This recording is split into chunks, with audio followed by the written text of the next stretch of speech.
Deux informations qui viennent d'être annoncées par le Premier ministre Jean Castex. Nous allons lever l'obligation générale du port du masque en extérieur. Et à partir de dimanche, levée du couvre-feu, ces décisions ont été prises au vu de l'amélioration de la situation sanitaire plus rapide que prévu. Des Bleus qui n'ont pas posé le genou à terre hier avant le coup d'envoi, comme on s'y attendait, comme ils l'avaient déjà fait en match de préparation, un signe de lutte contre le racisme. Ça ne s'est donc pas fait. Des sportifs peuvent être des hommes et des femmes engagés avec des idées. J'ai lu une interview très intéressante de Kylian Mbappé il y a quelques semaines. Il s'est exprimé. Je crois que c'est un jeune homme qui a des convictions.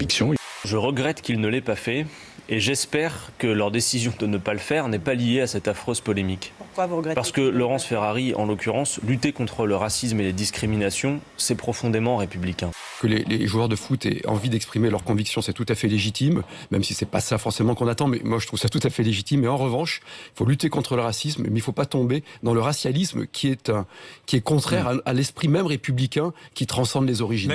Je suis très heureux d'ailleurs qu'il se soit ravisé. Je pense que c'est une décision sage. On n'a pas besoin de polémiques comme ça qui vont diviser alors qu'on est dans un moment de communion nationale autour de notre équipe et qu'on souhaite simplement qu'elle gagne. Qu'est-ce que vous reprochez à CNews ? Ça, par exemple. Et vous reprochez d'autres choses ? Oui, bien sûr, c'est la chaîne de Marine Le Pen, oui, bien sûr. Je suis ici sur une chaîne dont je n'ai pas de difficulté à dire que, de mon point de vue, elle participe d'un agenda médiatique d'extrême droite que je trouve délétère. Je ne vous laisserai pas dire ça, c'est entièrement vous avez le droit de ne pas me laisser le dire. C'est insulter le travail de toute une rédaction avec des Laurence plateaux Ferrari, équilibrés. je n'ai insulté personne, c'est un choix éditorial. CNews qui reçoit toutes les sensibilités politiques. Est-il besoin de le rappeler ? Oui, il y a besoin de le rappeler. Je l'ai rappelé. Et j'en suis ici la représentante. Mais vous avez raison. Je suis fière de travailler et ici. moi, je suis face à vous et je vous explique que, par exemple, vous ne pouvez pas nier que le CSA a épinglé votre chaîne récemment sur le pluralisme politique et le fait d'avoir plutôt offert la parole à des candidats d'extrême droite. Le temps de parole sera entièrement respecté. Ok, en attendant... Et il l'est. En attendant, et vous en êtes la preuve vivante.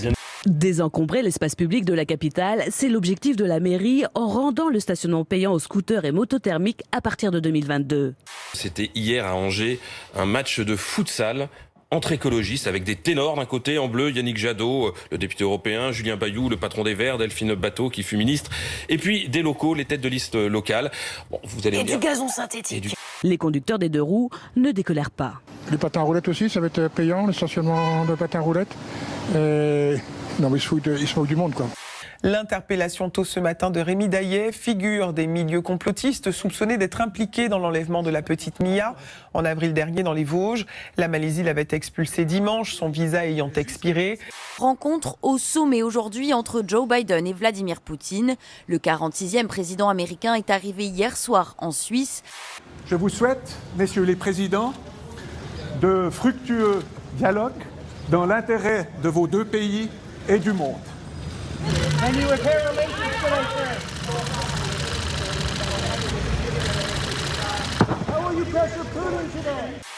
Le SAS vient de s'ouvrir. Il est un peu plus de 14h, heure de Paris. Comme prévu, Thomas Pesquet sort le premier, suivi de son fidèle coéquipier, Shane Kimbrough.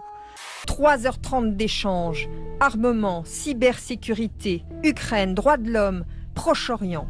Les visages sont tendus. Les deux hommes avaient prévu de tracer les lignes rouges, de se dire ce qui est acceptable et ce qui ne l'est pas. Ils ont eu une petite frayeur. L'ordinateur du scaphandre de Shane Kimbrough, le coéquipier de Thomas Pesquet, a eu une panne. Il a fallu faire une mise à jour.